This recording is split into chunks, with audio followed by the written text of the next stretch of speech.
একটা রুটি বানাতেই রুটিটা সোনার রুটিতে পরিণত হলো। এমনকি যে পাতিলে রুটিটা রেখেছিল সেই পাতিলটাও সোনাতে পরিণত হলো। এটা কিভাবে সম্ভব? এ তো জাদু।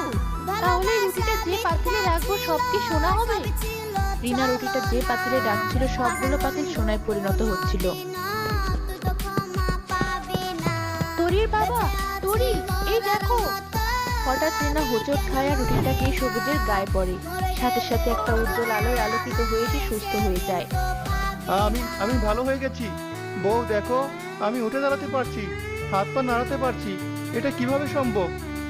সবই জাদু রুটির জন্য। এমনকি এই রুটি যে পাত্রে রাখছে সেটাই সোনা হয়ে যাচ্ছে।